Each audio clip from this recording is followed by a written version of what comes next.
तस्मादपि इन्दं तेव पुरनाथ गोपाल बालम् सदा मे मानस्याविरास्तं किन्मन्ये इदं ते मुखाम्भोजम् अत्यन्तनीलम् वृतं कुन्तले स्क्विन्धरक्तिशगोप्या मुहुशुम्बितं पिम्परक्तधरां मे मानस्य विरास्तलं लक्ष्यलाभे नमो देव दामोदरानन्त विष्णो प्रसीद भो दुःख जालाभिमम कृपा दृष्टि वृष्टियाति दीनं बतानु ग्रहणाणेश मामाज्ञम् एकशीदृश्या कुबेरात्मजो भाद्रमुत्यव्यद्वतौ त्वया मोचितो भक्ति भाजो कृतो च तथा प्रेम भक्तिं स्वकाम्य पर्यच्छा नामो शीघ्रहोम्यस्ति दामोदरेह नमस्ते सुदाम्ने सुरभिद्धिधाम्ने त्वदीयोदारायथ विश्वस्य धाम्ने नमो राधिकाय त्वदीया प्रियाय नमोऽनन्तलीलाय देवाय तुभ्यम् नमामीश्वरं सच्चिदानन्दरूपम् लसत्कुण्डलं गोकुले भासमानम्। हरे कृष्णा। हमने लास्ट क्लास में छोड़ा था चैप्टर में, जैसे कि जब अर्जुन युद्ध में मोहग्रस्त हो जाते हैं तो वो भगवान मतलब अपने रिश्तेदारों को देख के मोहग्रस्त हो जाते हैं, भगवान को बोलते हैं रथ उधर लेके चलो। भगवान भी एक सेवक की भांति उसकी सेवा कर रहे हैं, क्योंकि भगवान गारंटी लेते हैं कि मेरा बच्चा है तो मैं अपने बच्चे को देखूंगा। जैसे क्या होता है, छोटा बच्चा होता है, एक माँ क्या करती है अपने छोटे से बच्चे को उसको मतलब सहलाने के लिए ऊंचा उठाती है, बच्चा खुश होता है। लेकिन बच्चे को नहीं पता होता, नहीं बच्चे को विश्वास होता है कि हाँ माँ उसे कैच करेगी। तो ऐसे ही भगवान अपने भक्तों के लिए हर प्रकार की सेवा लेते हैं। तो दूसरे चैप्टर में जब हम आते हैं, कैसे अर्जुन भगवान को कह देते हैं अब मैं युद्ध नहीं करूंगा, अब मेरे से नहीं होगा। फर्स्ट चैप्टर में जब आप रहते हो, कैसे वो भगवान को बोलता है, सारे लॉजिक्स दे देता है। लास्ट में थका के जब भगवान बोलते हैं कि कुतस्व कश्मल मिदम विस्मय समुपस्थितम अनारे जुष्टे सर्ग कीर्तिम कर्म अर्जुन। हे अर्जुन, तेरे मन में ये कलमश आया भी कैसे? ये आर्य जाति वालों को बिल्कुल भी सूट नहीं करता है।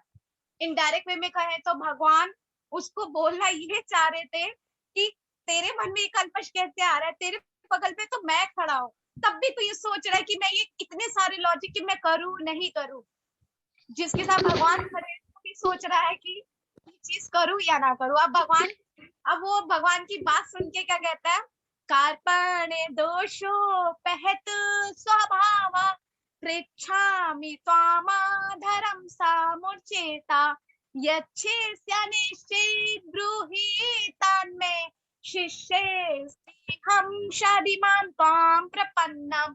अर्जुन बोलता है कृष्णा मेरे को कुछ समझ नहीं आ रहा, अब मेरी कृपण बुद्धि मेरी मोहित हो चुकी है, मुझे कुछ सच में बिल्कुल नहीं समझ आ रहा है। अब मैं आपके शरणागत हो गया हूँ, अब आप मुझे सॉल्यूशन दीजिए। तो अब भगवान समझ गए कि अब ये मेरे शरणागत हो गए, तो भगवान उसको सॉल्यूशन में बदले में क्या बोलते हैं, अशोच्यान वशोस्तम प्रज्ञादाश्वभाव से कथा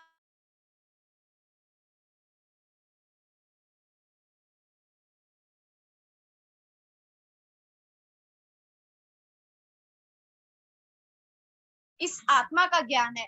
तो जो पंडित होते हैं वो कभी भी जन्म मृत्यु पे शोक नहीं करते, उन्हें हर चीज का ज्ञान होता है, उन्हें सुख दुख से परवाह नहीं होती है। अब आज ये सब तो हमने पहले पढ़ लिया, जो आज के हमारे जो दो श्लोका होंगे वो होंगे ना त्वेवं जातु नासम ना तम नेमे जनाधिपा ना चैव न भविष्यामा सर्वे व्यमथा परमा। ऐसा नहीं हुआ अर्जुन कि तुम ना रहे हो या मैं ना रहा हूं, और ऐसा कभी नहीं होने वाला है कि तुम नहीं रहोगे और मैं भी नहीं रहूंगा। दूसरा श्लोक, देहिनो अस्मि यथा देहे कौमारम यौवनम जरा तथा देहांतर प्राप्ति धीस्रत्ना मूर्यति। अब क्या होता है, जैसे हम पहले क्या होते हैं, छोटे से बेबी होते हैं, बेबी से हम थोड़े और बड़े होते हैं, फिर और बड़े होते हैं, फिर धीरे धीरे बड़े होके हम वृद्ध हो जाते हैं और उसके बाद मृत्यु को प्राप्त होते हैं। तो जैसे इंसान वस्त्र बदलता है, ऐसे ये शरीर एक नया शरीर धारण करता है, मतलब एक नया शरीर, ये जो आत्मा एक नया शरीर लेती है। तो अब हम इसे समझेंगे। अभी हम इस दोनों श्लोकों पर आएंगे। पहले हम ये समझेंगे कि हरि कथा क्यों इम्पोर्टेंट है।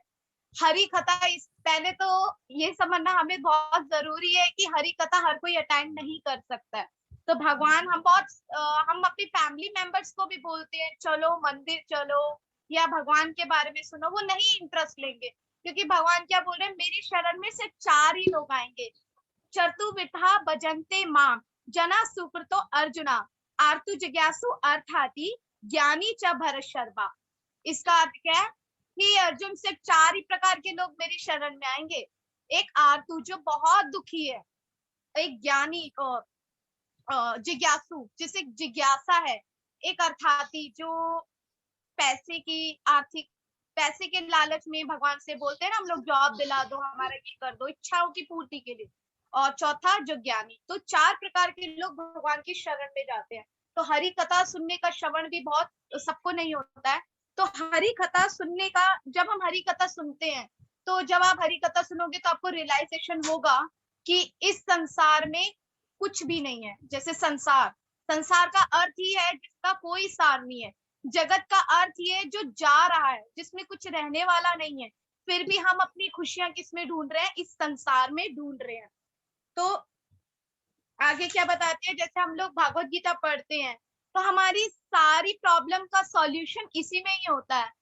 लेकिन और हमारी सारी प्रॉब्लम शुरू भी कहाँ से हो रही है, हमारे खुद से। अब वो कैसे हो रही है, क्योंकि हम इस शरीर को परमानेंट समझ रहे हैं, हम इस शरीर से जुड़े हर दर्द को परमानेंट समझते हैं, इस वजह से हमारी सारी प्रॉब्लम्स बनी हुई है।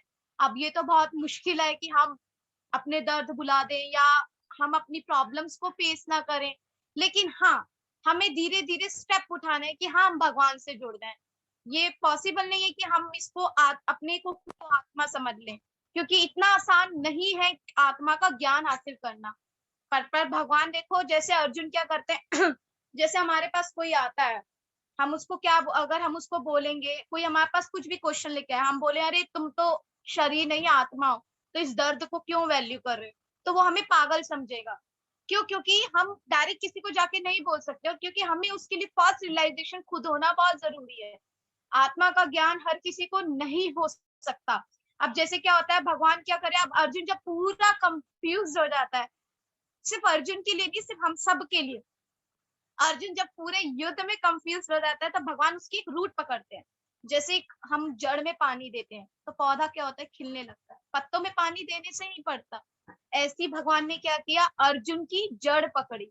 भगवान समझ गया था कि ये जड़ से जुड़ा हुआ है, ये मोह से जुड़ गया, तो उसने क्या, भगवान ने क्या ज्ञान दिया उसे, आत्मा का। सबसे पहले उसे आत्मा का ज्ञान दिया। आत्मा का ज्ञान देने के बाद फिर इंद्रियों पर आ रहे हैं, फिर मन पर आ रहे हैं, फिर बता रहे हैं मैं कौन हूँ, फिर अपनी विद्या बता रहे हैं। तो इस प्रकार भगवान ने सबसे पहले उसे बताया, तुम ये मत समझो कि तुम ये बॉडी हो। तो अभी हमें ये समझने में बहुत टाइम लगेगा, बट हमें भगवान से कनेक्ट होना है, भगवान से जुड़ना है। तो अब क्या होता है, जैसे कि हमारी हमारी जिंदगी में आई वर्ड सबसे खतरनाक है, मैं। जैसे कि ये मेरा है, मैं। अपने आप को हम लोग कितना इंपॉर्टेंस देते हैं। जिस दिन हम अपने मैं से हट जाएंगे, जो कि आसान नहीं है, धीरे धीरे ही होगा, उसी दिन हमारी भक्ति अच्छे से हो पाएगी। मैं मोस्टली टाइम क्या होता है, लोग मंदिर जाते हैं, ये एग्जाम्पल बहुत लोगों के लिए है। बहुत लोग मंदिर जाते हैं तो वो देखते हैं किसी माता जी ने उन्हें टोक दिया, तो वो क्या करते हैं, मंदिर आना ही छोड़ देते हैं। मंदिर क्या है, आपके लिए एक हॉस्पिटल है। जैसे कि आप क्या करते हो, आप मेडिसिन ले, डॉक्टर जब आपको कोई भी प्रॉब्लम होता है, जब आप बहुत सीरियस हो जाते हो, तो आप क्या करते हो, आपको कोई भी बोलेगा अरे जाओ डॉक्टर के पास जाओ, जाके मेडिसिन लेके आओ। ऐसे ही जो मंदिर होता है वो आपके दर्द का हॉस्पिटल है, आपके सुकून का हॉस्पिटल है, आपके दुखों का हॉस्पिटल है, जहाँ आपको मरम्मत दी जाती है। किस चीज की मरम्मत? आपको टेंशन से फ्री किया जाता है। आप खुद ही फेस कर लेंगे, जब भी आप कभी मंदिर जाते हैं तो आप क्या होता है, वहां कीर्तन सुनते हो, बैठते हो, भक्तों के एसोसिएशन में रहते हो जो भगवान से जुड़े हैं, तो आपको कितना रिलैक्स मिलता है। घर आके फिर वही हो जाते हो, वो बात अलग है, लेकिन उस माहौल में आप ऐसे क्यों हो जाए? क्योंकि वहां आपके दुखों का मरम्मत किया जाता है। तो बहुत लोग क्रिटिसाइज को वो हो जाते हैं, बहुत जल्दी दुख मानने लगते हैं कि नहीं, हमें इसने ऐसा बोल दिया तो हम टेम्पल नहीं जाएंगे, हमें उसने ऐसा बोल दिया। क्योंकि जहां भी अलग अलग थॉट्स वाले लोग रहेंगे, चाहे 10 लोग रहें, 2 लोग रहें, अलग अलग दिमाग वाले लोग रहेंगे, तो वहां लड़ाई झगड़ा होना कोई बड़ी बात नहीं है। तो इसलिए उसके लिए हमें भगवान को नहीं छोड़ना चाहिए। तो हमें सबसे पहले अपने अंदर से ये आई हटाना होगा। जब हम आई हटा देंगे तो हमें बुरा नहीं लगेगा, लगेगा भी तो इतना नहीं लगेगा, हमें लगेगा हम किसके लिए आए हैं, भगवान के लिए आए हैं। और ये तो अच्छी बात है ना, कोई हमें क्रिटिसाइज करेगा, भगवान भी तो देखेंगे मेरा बच्चा इतना झेल रहा है, तभी तो भगवान आपको मिल पाएंगे। इतनी आसानी से भी भगवान नहीं मिलते हैं। भगवान की भक्ति हासिल करना जहाँ आसान भी है, वहां बहुत ज्यादा मुश्किल भी है। तो सबसे पहले ये आई का जो है कि उस माता ने बोल दिया मैं वहां नहीं जाऊंगा, यहाँ नहीं जाऊंगा, प्रभु ने बोल दिया मैं अच्छा नहीं कर रहा है, उसने मुझे डांट दिया। नहीं, कभी कभी हमारे लिए डांटना भी बहुत ज्यादा जरूरी होता है, क्योंकि हम लोग क्या हो गया है, प्यार के आदि हम लोग नहीं कर पाते हैं। जब हमें कुछ चिल्लाता है, हमें कहता है, हमें बुरा लगता है, लेकिन उसके बाद हम वो चीज में इम्प्रूवमेंट लाते हैं। और ऐसा ही करना चाहिए, ये नहीं कि हम उस स्थान को छोड़ के चले जाए। अब क्या होता है, जैसे कि हम हमारे देश की पॉपुलेशन क्या हो गई है, कंटिन्यू बढ़ती जा रही है। तो लेकिन हम बहुत सारे लोग बोलते हैं अरे इतनी बड़ी पॉपुलेशन है, आने वाले टाइम में ये नहीं बचेगा, आने वाले टाइम में भगवान हमें खाने के लिए देंगे कि नहीं। जब तक इस पृथ्वी पर भक्त लोग रहेंगे, क्योंकि हमारी 7 प्रकार की माताएं होती है, पृथ्वी हमारी माता है, तो जब तक इस पृथ्वी पर सब लोग रहेंगे तो पृथ्वी माँ अन्न उग जाएगी। लेकिन जब यहाँ भक्त लोग रहना बंद हो जाएंगे, आसुरी प्रकृति के लोग आ जाएंगे, तब यहाँ सूखा भी आएगा, अकाल भी आएगा, सब कुछ आएगा। लेकिन हमें ये सब नहीं सोचना है कि भगवान हमारे भक्तों की रक्षा नहीं करेंगे, क्योंकि हमारे एक इस्कॉन में 4 ब्रह्मचारी गए थे वाराणसी, और वो लोग बहुत भूखे थे, सुबह से उन्होंने कुछ नहीं खाया था।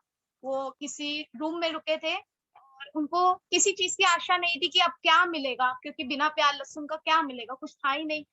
तो एक माता जी ने दरवाजा खटखटाया और बोला कि मेरे यहाँ पे कीर्तन है और वहां पे बिना प्याज लहसुन का खाना है, आप साधु लोग आएंगे तो मुझे बहुत अच्छा लगेगा। और चारों ब्रह्मचारी गए और उन्होंने वहां पे भोजन खाया। तो इस प्रकार हमें कभी नहीं सोचना चाहिए कि भगवान हमारी को भूखा छोड़ देंगे। वो चारों ब्रह्मचारी भी यही सोचे थे, आज भूखा सो जाते, कल सुबह खा लेंगे। लेकिन उन्होंने देखा ये मेरे लिए दिल्ली से चल के वाराणसी आए हैं, तो मैं इन्हें भूखा नहीं रखूंगा। अब क्या होता है, हाँ, हम पॉपुलेशन बहुत, चाहे हमारी पॉपुलेशन कितनी भी हो जाए, तो भगवान हमें खिलाने के लिए, क्योंकि हम उनकी भक्ति कर रहे हैं, तो वो अन्न उग जाएंगे ही। पृथ्वी माता का काम ही यही है। और जब हम क्या कहते हैं, जब हम गोलोक धाम में थे, हमने भगवान को क्रिटिसाइज किया, हमने भगवान से बैर ले लिया, हमने सोचा क्यों वो भी कर रहे हैं, वही चीज हम क्यों नहीं कर रहे। हमने भगवान को अपने समान समझ लिया, तो भगवान ने कहा चलो ठीक है, तुम्हारा मन है मेरे जैसे बनने का, चलो जाओ, मैं तुम्हें एक जेल देता हूँ, उस जेल में तुम्हें सारी सुख सुविधा मिलेंगी। जेल में सुख सुविधा दे रहे हैं भगवान, लेकिन उस सुख सुविधा में क्या है, दर्द है, दुख है। क्योंकि इस संसार की सभी वस्तु क्या लेके आती है, दर्द लेके आती है, डर लाती है। हम किसी से भी प्यार करते हैं, हमें क्या लगता है, डर लगता है उसे खोने का, दुख होता है। फैमिली मेंबर में भी कोई जाता है, हमें कितना दुख होता है, क्यों चला गया। और एग्जाम्पल क्या होता है, हम लोग समझते हैं हमारे मम्मी पापा ने हमें जन्म दिया, ओके, भगवान ने उन्हें प्रतिनिधि बनाया, बहुत थैंकफुल है हम लोग। लेकिन अगर उन्होंने हमें जन्म दिया, तो मृत्यु होने के पास हम उनके पास क्यों नहीं जा रहे, मृत्यु होने के बाद हम कहीं और क्यों चले गए। इसका मतलब हमें जन्म देने वाला तो कोई और ही था ना। लेकिन ये बात अब हमें समझनी होगी। प्रभुपाद जी क्या कहते हैं, प्रभुपाद जी के प्रभुपाद कह रही बाद में, आत्मा, जैसे कि कृष्णा अर्जुन को समझाते हैं कि तू मेरे शरण में आ। अब जैसे कि वो उसको आत्मा का ज्ञान दे रहे हैं, ना तेवम जातु ना सम, ना तम ने में जनाधिपा, ना चैव ना भविष्यामा सर्वे व्यमथा परमा। अर्जुन तू ये मत सोच कि मैं नहीं रहूंगा या तू नहीं रहेगा और आने वाले टाइम में हम लोग नहीं रहेंगे। इसका मतलब कितना क्लियर है कि अर्जुन के ना जाने कितने जन्म हो रखे हैं। अर्जुन को याद नहीं है लेकिन भगवान को याद है। आज हम 2 दिन पहले भी हम क्या खाए होंगे हमें याद नहीं रहेगा। हम एक कॉपी में भी क्या लिखते हैं वो भी हमें याद नहीं रहेगा, इतना हमारा मेमोरी शार्प नहीं है। लेकिन भगवान क्या बोल रहे हैं, अर्जुन तुम्हारे कितने जन्म हो चुके तुम्हें उसका ज्ञान नहीं है लेकिन मुझे सबका ज्ञान है। फिर भी हम भगवान को भगवान एक्सेप्ट करने से मना कर देते। पूरी भगवत गीता में कहीं भी नहीं लिखा कृष्ण उवाचा, हर जगह लिखा है श्री भगवान उवाचा। क्यों? क्योंकि भगवान कौन है? श्री कृष्ण ही है। अब क्या होता है, भगवान जब उसे बताते हैं फिर भगवान जैसे दूसरे श्लोक में बोलते हैं देहिनो अस्मि यथा देहे कौमारम यौवनम जरा तथा देहांत प्राप्ति धृत रत्नामुरेति। जिस प्रकार एक मनुष्य शरीर सॉरी वस्त्र बदलता है, नए वस्त्र धारण करता है, उसी प्रकार आत्मा भी क्या होती है, नई बॉडी धारण करती है। लेकिन वस्त्र बदलने में इतना दर्द नहीं होता जितना आत्मा बदलने में होता है। क्यों? क्योंकि जन्म के वक्त भी हम रोते हैं, हम संसार में भी रो ही रहे हैं और जब हम मरेंगे ना तो भी हमारे आसपास वाले हमें लेके रो ही रहे होंगे। तो हम इस संसार में दुख के अलावा और कुछ भी नहीं है। अब क्या होता है, जैसे भगवान बता रहे हैं कि जब हम कोई मरता है हम लोग दुख मनाते हैं, नेचुरल है। कोई हमारी जिंदगी का पार्ट था तो वो हमारी लाइफ से चला गया तो अच्छा है वो चला गया, लेकिन फिर भी एक होता है दुख क्यों हम उनके साथ अटैच्ड है। लेकिन हमें हमेशा भगवान की शरण लेनी चाहिए और हमें हमेशा प्रे करना चाहिए कि कृष्णा आप उन्हें अपनी शरण में रखना। क्योंकि जब भगवान उनको उनकी शरण में रखेंगे तो क्या होगा, उन्हें दोबारा कोई नया शरीर ना लेना पड़े। तो हमें ऐसी प्रे करनी चाहिए। दुख तो होगा, आपकी फैमिली का पार्ट है, लेकिन फिर भी हमें भगवान से प्रे करना चाहिए कि भगवान मेरे सदस्य की देखभाल करना। क्योंकि हम लोग क्या सोचते हैं ये बंदा चला जाएगा तो हमारी देखभाल करेगा। एक बच्चा जब गर्भ में होता है तो माँ के शरीर से पोषण जा रहा होता है। भगवान ने कितनी अच्छी रचना करी है, मतलब सोचने वाली बात है। उस बच्चे को वहीं से पोषण मिल रहा है। जब वो बच्चा पैदा हो गया है तो माँ उसे दूध पिलाती है, वो दूध पीता पीता 2 साल का हो जाता है। तो बच्चे के लिए भगवान ने सारा पोषण रखा है, चाहे गरीब अमीर का बच्चा वो भी के बड़ा हो जाता है। तो भगवान अपने बच्चों के लिए हर प्रकार की व्यवस्था कर रहे हैं।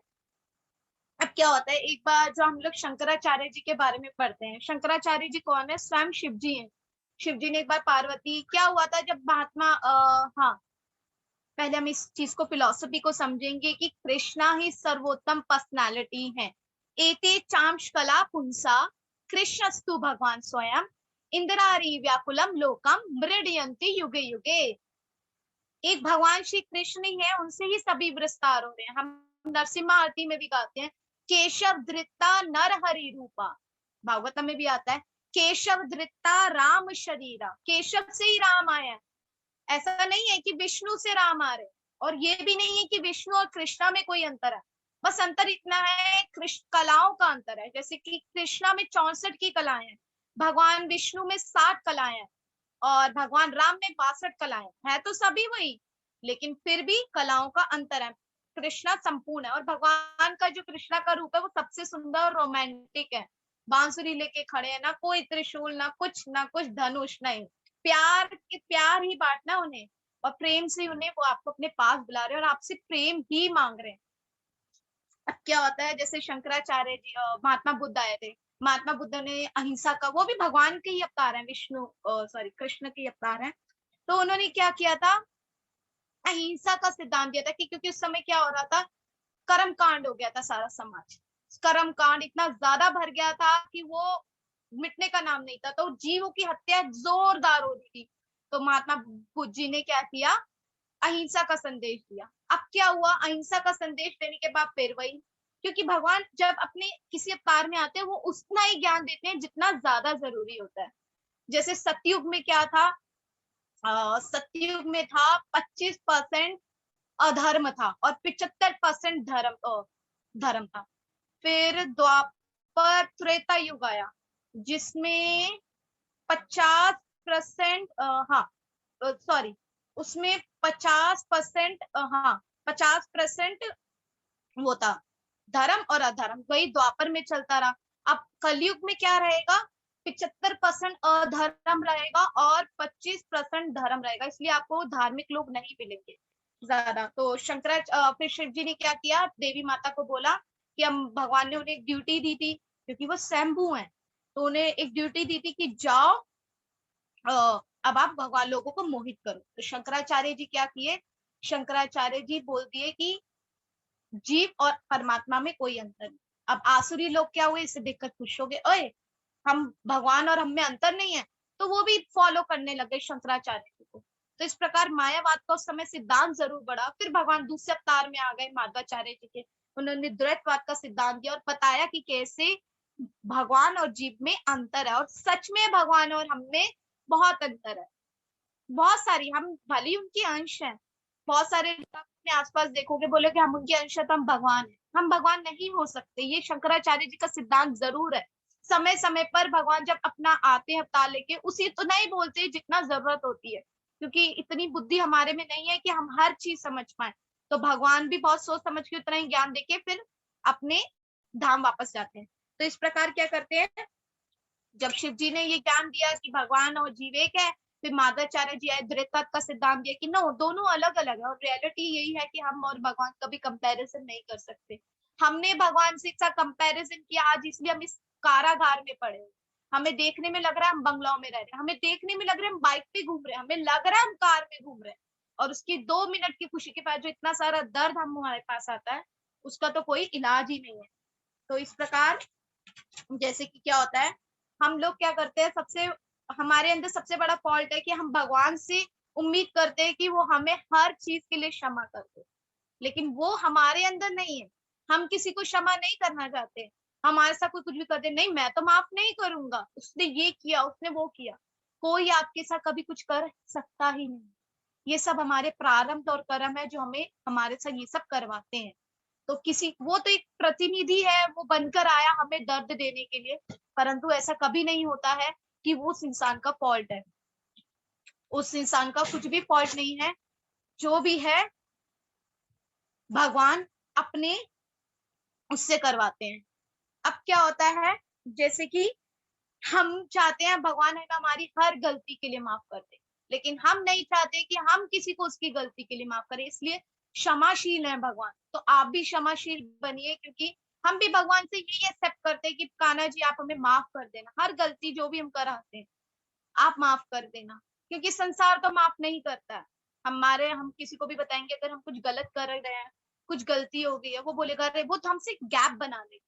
तो भगवान हमें माफ कर देते, वो हर चीज में कर रहे हैं, लेकिन हमें भी उतना ही बनना पड़ेगा अगर हम भक्ति कर रहे हैं तो। अब क्या होता है, जैसे बहुत सारे लोग हम देखते हैं कि हम बोलते हैं हम भक्त हैं, तो हमें ये समझना है कि हम लोग भक्त नहीं है। क्यों? क्योंकि हम लोग कैसे भक्त हो सकते हैं? हम भक्त होते तो भगवान हमारे सपने में आते, हम भक्त होते तो हम भगवान से बातें करते, हम भगवान से प्रेम करते, हम संसार से क्यों प्रेम करते? प्रभुपाद जी इतने बड़े आचार्य होके, इतने बड़े सोल्जर होके कह रहे हैं कि मुझे दासों का दासों का दासों का दासों का दासों का दास, और यही हमें करना है। क्योंकि क्या होगा, जब हम जिस इंसान की चेतना में रहेंगे हम वैसे बनेंगे। हमें अपने आप को बहुत लवर फील कराना है, तभी तो भगवान हमें अपर फील कराएंगे। भगवान इंसान जैसे नहीं है कि आप लोअर फील करा ले, चल तुझे धक्का दिया गिरा दे। भगवान ऐसे नहीं है। जब आप लोअर फील करोगे तो भगवान खुश होंगे, वो भी दिल से, दिखावे के लिए नहीं। बहुत लोग कहते हैं अरे हमें से गलती हो गई, माफ कर दो माता जी, ऐसे नहीं, दिल से। और लोअर फील करना है और भगवान सच में आपको अपर कर देंगे। तो भगवान जो होते हैं, हम लोग क्या है, बहुत जो निराकार प्रवृत्ति है कि हम लोग भगवान से एक हो जाएंगे, ऐसा नहीं है। हाँ, भगवान के धाम जाएंगे, उनकी जैसे हम लोग यहाँ सेवा करते हैं गोलोक धाम में भी उनकी सेवा है, लेकिन ऐसा नहीं है कि हम उनके जैसे हो जाएंगे। और यही बैग लेके तो हम इस संसार में आए, गोलोक से वापस भगवान ने भेजा। जा, तू इंजॉयमेंट करना चाहता था, लड़की के साथ घूमना चाहता था, लड़के के साथ घूमना चाहती थी, ये तुझे लग रहा है प्यार चाहिए संसार से, तो ढूंढो। तो हम इस संसार में प्यार ढूंढने आए हैं, नकली वाला, जो कि असली तो भगवान के पास है। तो भगवान के भक्तों के संरक्षण में रहिए। और एक बहुत प्यारा है शिव जी के ऊपर, मैं भी उनकी बहुत बड़ी फैन थी बहुत स्टार्टिंग में। तो शिव जी के ऊपर एक बहुत 3-4 लाइनें मैं आपको बताऊंगी। जो शिव जी की पूजा करते हैं जो भगवान श्री कृष्ण की पूजा करते हैं या जो देवी की पूजा करते हैं, क्योंकि मैं पहले खुद देवी की बहुत बड़ी भक्ति या शिव जी को भी फॉलो करती थी, कृष्णा तो मेरे लिए कुछ थे ही नहीं। तो जो भी भगवान जब देखते हैं, शिव जी देखते हैं, अरे ये बहुत अच्छा मेरी फॉलो कर रहा है, तो भगवान शिव उसे आशीर्वाद देते हैं। देवी माँ आशीर्वाद देती है, जा तू कृष्ण के पास भेज देती है, मौका देती है कृष्ण के पास। मोस्टली हमारे इस्कॉन में जितने भी डिवोटीज आते हैं, माता कालका मंदिर हमारे इस्कॉन के पीछे बना है, माता का मंदिर, वहां से दर्शन करते करते पूरे इस्कॉन के पास आ जाएंगे, क्योंकि माता आशीर्वाद देती है, जा मेरे प्रभु की शरण ले, मेरे प्रभु के दर्शन करके आ।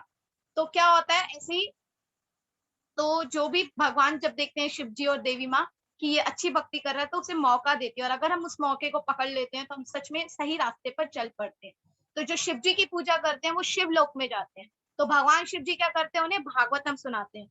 अगर वहां भी वो इंसान बोर फील करता है, जैसे हम यहाँ धरती पे बोर फील करते हैं, अरे कितनी देर होगी, खत्म करो ना, तो ऐसे अगर वो वहां पे भी उसी दुनिया में लगा करा, तो भगवान शिव लोग क्या, भगवान शिव क्या करते हैं, उसे दोबारा इस संसार में भेज देते हैं।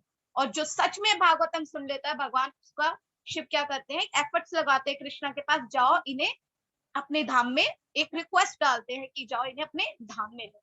तो भगवान शिव बहुत बड़े शंभु हैं। हमें कभी भी ये नहीं सोचना चाहिए हम तो कुछ भी नहीं है। देखो वो अपने भक्तों की, जो भी कृष्ण के भक्त होते हैं उनकी भस्म लगाते हैं। और मतलब क्या भगवान, जब कोई भी होता है, भगवान क्या कहते हैं, क्या कहते हैं, जब भी कोई मृत्यु होती है, तो क्या बोला जाता है, राम नाम सत्य है। तो भगवान शिव बहुत प्रसन्न होते हैं, क्योंकि वो भी पार्वती को, माँ को बोलते हैं, देवी देखो इस इंसान ने भी बोल दिया सत्य कौन है, शिव राम, और उसके अलावा और कोई नहीं। हरे कृष्णा, आज यहीं स्टॉप करेंगे। किसी का कोई क्वेश्चन? हरे कृष्णा, किसी का कोई क्वेश्चन? किसी को नहीं पूछना कुछ भी? क्लास खत्म करें? ओके, किसी को कोई क्वेश्चंस है तो पूछ लीजिए। मूर्ख हरे बन के कृष्ण। बैठना जरूरी है? एक बार भागवतम की क्लास हो रही थी, 7 दिन तक क्लास चली, किसी ने कोई क्वेश्चन नहीं किया। एक छोटी सी बच्ची उठ के आई, बोली बाबा आपने 7 दिन क्लास दी और किसी ने कोई क्वेश्चन नहीं किया, और दूसरी आपने इतना बड़ा भागवतम बता दिया, ये तो बताया नहीं कि आपके बांसुरी वाला मिलेगा कहाँ, और वो कौन थी, वो हमारी मीराबाई थी। इसलिए आपको बताया कि भगवान की शरण में सिर्फ 4 प्रकार के लोग जाते हैं, और मीराबाई कौन थी, जिज्ञासु। आज देखो मीराबाई कौन बन गई। तो भगवान की शरण दीजिए। चलिए हम क्लास खत्म करते हैं, और Radha Madhav bless you. Thank you his grace Sita दीदी, मौका देने के लिए। थैंक यू सुंदर गोपाल प्रभु जी। वांछा कल तरु भेश्वर कृपा सिंधु बेवच पतिता नाम पावनेभ्यो वैष्णवेभ्यो नमो नमः। हरे कृष्णा।